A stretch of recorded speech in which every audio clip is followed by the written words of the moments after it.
সীমাস kitchen and lifestyle আপনাদের সকলকে স্বাগত। আজকে আমি রান্না করে দেখাবো কলার থোড় দিয়ে চিংড়ি মাছ।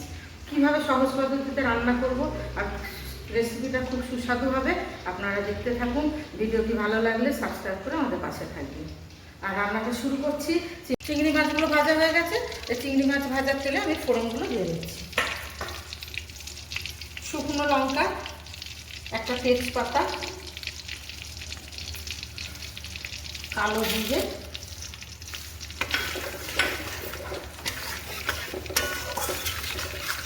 ভালো করে নাড়াচাড়া করে নিলাম। আর এর মধ্যে দিয়ে দিচ্ছি কুচনো পেঁয়াজ।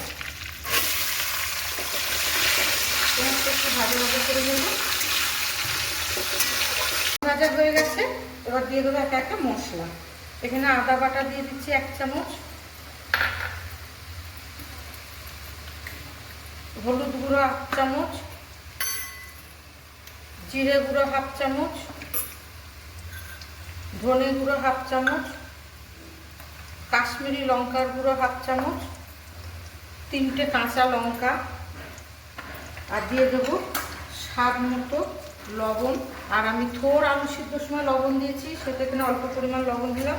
এবার এই মশলাগুলোকে ভালোভাবে কষিয়ে নেব। আর দিয়ে দেবো এখানে একটা কুচনো টমেটো।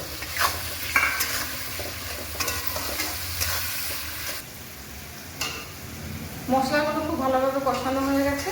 এবার আমি দিয়ে দেবো এখানে থোড় আর আলুটা একসাথে সিদ্ধ করে রেখেছি, কারণ এখন খুব গ্যাসের সমস্যা চলছে, গ্যাস পাওয়া যাচ্ছে না। এবার এই সিদ্ধ থোড় আলুটা এর মধ্যে মশলার মধ্যে দিয়ে দিলাম। আর দিয়ে দেবো ভেজে রাখা চিংড়ি মাছ। এগুলোকে ভালোভাবে মিশিয়ে 10 মিনিট মতো আমি এটা কুক করে নেব। বন্ধুরা, 10 মিনিট লো ফ্লেমে কুক করে নিলাম, যাতে চিংড়ির স্বাদটা থোড়ের মধ্যে ঢুকে যায়। দেখুন কত সুন্দর হয়েছে। এবার আমি এটা এর মধ্যে দিয়ে দেবো শাহি গরম মশলা।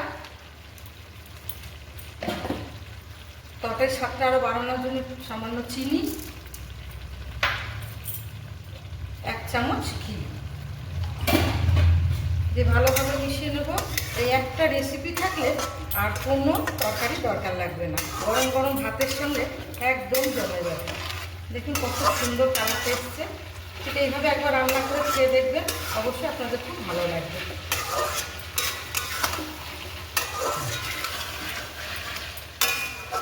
আবার দেখা হবে আপনাদের সঙ্গে নতুন কোনো রেসিপি নিয়ে, খুব মজাদার রেসিপি নিয়ে।